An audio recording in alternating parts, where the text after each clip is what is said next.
आज हमारा टॉपिक है डाइजेस्टिव सिस्टम यानी कि पाचन तंत्र।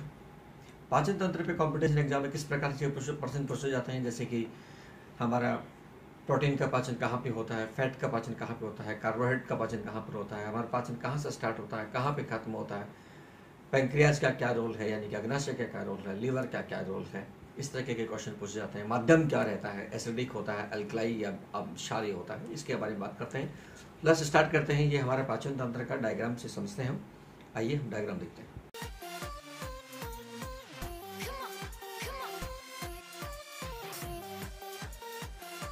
इसमें हम भोजन डालते हैं और उसको दांतों से धीरे धीरे चबाते हैं। चबाने के साथ हमारी जो सलाइवा ग्लैंड्स हैं, इन सलाइवा ग्लैंड से लार निकलती है जो भोजन में मिक्स होती है और हमारा भोजन में उपलब्ध कार्बोहाइड्रेट स्टार्च जो है टूटता है माल्टोज में। और माल्टोज जो है वो जो है मीठा होता है। हम रोटी को देर तक चबाते चले जाएंगे तो हमें मीठा टेस्ट आने लग जाएगा, इसलिए हमें पता लग जाता है कि हमारा पाचन यहीं से शुरू होता है। इसलिए ये भी कहा जाता है कि भोजन को चबा चबा के खाना चाहिए। उसके बाद सेकंड पार्ट है ईसोफेगस, जिसको हम फूड पाइप कहते हैं। ईसोफेगस मुंह को आमाशय यानी कि स्टमक से जोड़ता है। इसमें किसी प्रकार का कोई पाचन की क्रिया नहीं चलती। आमाशय की बात करें, आमाशय में एक HCl हाइड्रोक्लोरिक एसिड, हाइड्रोक्लोरिक अम्ल निकलता है। ये भोजन में मिक्स होता है और भोजन को सड़ने से बचाता है। प्रश्न पूछा जाता है कि भोजन को सड़ने से पेट में कौन रोकता है, तो उसका नाम है हाइड्रोक्लोरिक एसिड। इसके साथ ही यहाँ पर एक एंजाइम निकलता है जिसको हम पेप्सिन बोलते हैं। ये पेप्सिन प्रोटीन को तोड़ता है और ये इसके अलावा किसी प्रकार का यहाँ कोई पाचन की क्रिया नहीं होती है। इसको याद करने का भी एक आसान सा तरीका है कि पापी पेट में प्रोटीन का पाचन पेप्सिन करता है। पे पे पे पे पे, पे याद कर लेंगे, जैसे क्या किरण शाहरुख खान का डायलॉग है, ऐसे याद हो जाएगा। तो पेट में एकमात्र प्रोटीन का पाचन पेप्सिन करता है।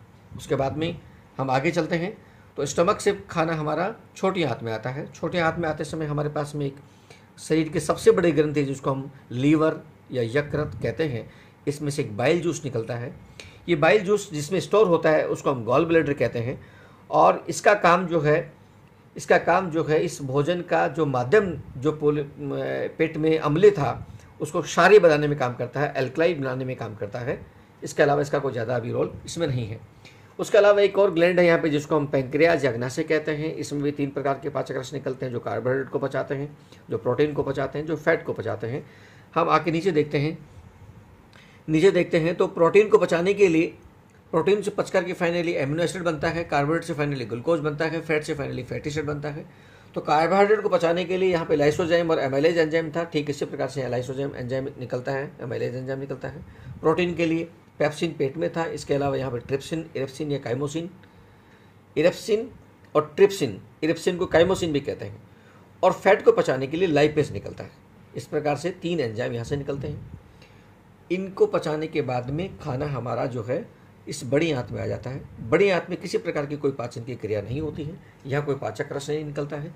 यहाँ पे जो खाना हमने पचा लिया है, जो छोटे छोटे टुकड़ों में कर लिया है, यानी कि ग्लूकोज में, एमिनो एसिड में, फैटी एसिड में बदल लिया है, इसको हम स्टोर करने के लिए ले जाते हैं लीवर में, यानी कि यकृत में ले जाते हैं यहाँ से, और यहाँ से ये यकृत में आ जाता है। इसके अलावा एक प्रश्न यहाँ पे और भी बनता है अपेंडिक्स का। ये जब हमारा जो विकास हुआ है वो एनिमल से हुआ है। हम पहले एनिमल थे, बाद में अब ह्यूमन बींग बन गए हैं, यानी कि मानव बन गए। मानव बनने से पहले, जब ह्यूमन बींग्स बनने से पहले जब एनिमल थे, उस टाइम पे इसका रोल था। लेकिन चूँकि आजकल हम घास फूस खाते नहीं हैं, इसलिए इसका कोई रोल नहीं है। ये एक अपेंडिक्स है, ये बेकार की ट्यूब है। विकसित देशों में इसको काट दिया जाता है बच्चे के जन्म के साथ में ही। हमारे यहाँ पड़ी रहती है, जब कभी कभी अपेंडिक्स का दर्द होता है तो उसको कटवा लेते हैं। उसके बाद में खाना जो है रेक्टम में यानी कि मलाशय में आ जाता है। मलाशय में से और पानी, जल और इस तरह के और मिनरल वगैरह जो एक्स्ट्रा साथ में आ गया वो वापस और एब्जॉर्ब करके लीवर में ले जाया जाता है और बाद में NS के थ्रू उसको बाहर निकाल दिया जाता है। अब इस पर जो पूछे जाने वाले प्रश्न है वो कौन कौन से और कैसे कैसे, उनका मैं बता दूं। इस प्रकार से पाचन तंत्र यानी डाइजेस्टिव सिस्टम पे पूछे जाने वाले प्रश्न इस प्रकार होते हैं। जैसे कार्बोहाइड्रेट को पचाने के लिए कौन से एंजाइम काम में आएंगे, तो बात करेंगे लाइसोजाइम की या एमाइलेज की। एमाइलेज की एक बात और बताते हैं, हमारे जो आंखें हैं, खूबसूरत जो आंखें हैं, इनमें जो आंसू निकलते हैं, इनमें भी एमाइलेज होता है और ये हमारी आंखों को संक्रमण होने से बचाता है या इन्फेक्शन होने से बचाता है। उसके बाद में प्रोटीन को पचाने के लिए एंजाइम 3 प्रकार के हो गए। एक हो गया पेप्सिन, एक हो गया ट्रिप्सिन, एक हो गया इरेप्सिन। इरेप्सिन को हम दूसरा नाम से भी जानते हैं, इसको कीमोट्रिप्सिन के नाम से भी जानते हैं। इरेप्सिन और ट्रिप्सिन ये हमारी छोटी आंत, स्मॉल इंटेस्टाइन में निकलते हैं और हमारे पेप्सिन जो है वो हमारे पेट यानी कि स्टमक से निकलता है। और लाइपेज तीसरा एंजाइम जो है फैट यानी कि वसा को पचाने के काम आता है। कार्बोहाइड्रेट का सबसे सिंपल स्वरूप ग्लूकोज होता है।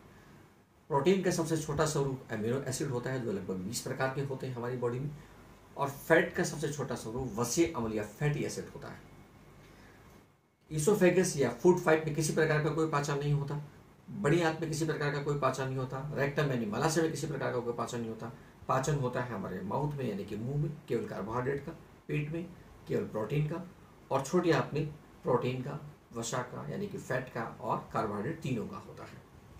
इस प्रकार के प्रश्न पूछे जाते हैं। इसके अलावा हम यदि बात करें पाचन तंत्र को लेकर के और बात करें तो हमारे प्रश्न पूछा जाता है कि माध्यम कौन सा रहता है भोजन नली के अंदर। तो केवल एक जगह यानी कि पापी पेट में अम्लीय माध्यम यानी कि एसिडिक मीडियम होता है। उसके अलावा बाकी पूरी बॉडी में बेसिक या अल्कलाइन या क्षारीय माध्यम रहता है पेट को छोड़ करके। बाइल जूस का काम बेसिकली अल्काइल बनाने में काम करता है छोटे आंत में। इसमें पाचन रस या एंजाइम नहीं पाए जाते हैं। अग्नाशय रस में पाचन एंजाइम पाए जाते हैं जो पचाने में काम करते हैं। हमारा डाइजेस्टिव सिस्टम कंप्लीट होता है। अब अगले दिन मिलेंगे अपन एक नए टॉपिक के साथ में। जय हिंद। घर पे रहिए और पढ़ते रहें।